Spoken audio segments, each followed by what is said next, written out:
One of my favorite questions I get asked about the Hebrews album is, are you sure you put the songs in the right order? It's a funny question, but sort of a valid one.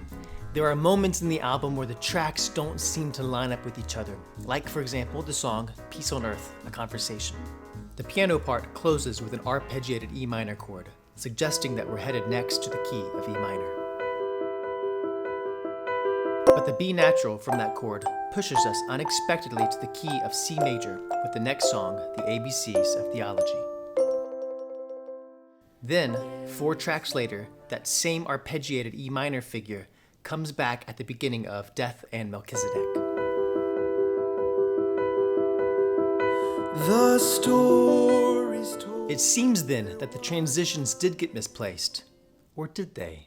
The ordering and transitions of the tracks are, of course, all intentional, and it has everything to do with the unique literary structure of the letter, specifically in regards to what we call exposition and exhortation. Exposition and exhortation are terms helpful for thinking about the function of biblical literature. The exposition are those passages that describe or expose something or someone. For example, the boy cleans his room. The exhortation passages, on the other hand, are those passages in which the author is commanding or exhorting his or her readers towards some sort of action. For example, go clean your room. Oftentimes, in the New Testament epistles, the exposition and exhortation are divided into 2 clear sections. Take the book of Romans, for example. The first 11 chapters form the exposition. In these chapters, Paul is describing the glories of our salvation through Christ. At chapter 12, we see a pivot to commands. It says, therefore, in light of everything I have said, lay down your lives as a living sacrifice. And chapter 12 marks the beginning of the exhortation, these commands to holy living. So you see here 2 sections, exposition and exhortation. In the book of Hebrews, we find exposition and exhortation as well, but here the author pings back and forth. If you look at chapters 1 and 2 of the letter, you'll see what I mean. He starts off by describing the glory of Christ in heaven. In verse 5, he continues this thought by showing that Jesus is higher than the angels. All of this so far is exposition. At the beginning of chapter 2, however, there is a shift into exhortation. He pauses his comparison of Christ and the angels to offer his readers commands. He warns them that if it was important for God's people to obey the Mosaic law, which was proclaimed by angels, how much more should you listen to the word of salvation declared by Christ? He concludes this warning in verse 4, and at verse 5 resumes the exposition, launching now into a section about how Jesus became positionally lower than the angels by taking on human form. This pattern of toggling between exposition and exhortation is all over the letter. You can actually read the book of Hebrews this way.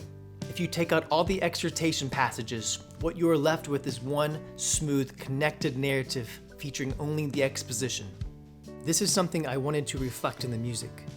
With the exhortation tracks now removed, the remaining songs now form a unified narrative. You can listen to all the tracks from start to finish, and they will flow seamlessly into the other. All the transitions are smooth, and all the modulations are still functional. For instance, the song The Angel's Moment in the Sun ends in the key of B-flat major, allowing it to directly modulate to the next song, Law, a First Warning, which is in the relative minor. As this song closes, we end up back in B-flat major with the use of a dissonant violin line and an overlapping B-flat major triad in the upper vocals. This is how the sequence works in the album version.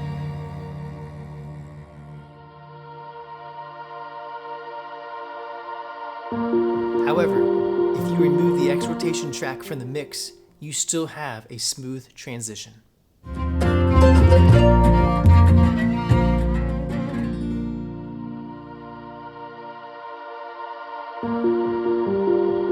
And of course, if you apply the same process between Peace on Earth, a Conversation, and the Death of Melchizedek, the transition obviously will work perfectly.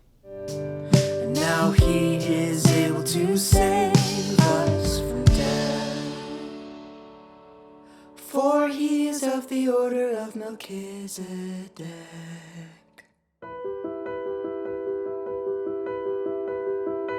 The story So this is why our Hebrews album is the way that it is. Multiple layers of narrative overlapping to tell one story of exposition, how Jesus is our great high priest and sacrifice, and exhortation, how we are called to endure, to persevere, to receive these new covenant promises. Hey everyone, thanks for watching. If you enjoyed this video, consider becoming a supporter on our Patreon page, where you can watch all of our current behind the music videos. Plus, you'll get access to other great rewards like our How to Play video series and early listens to upcoming albums. Click on the link below for more information.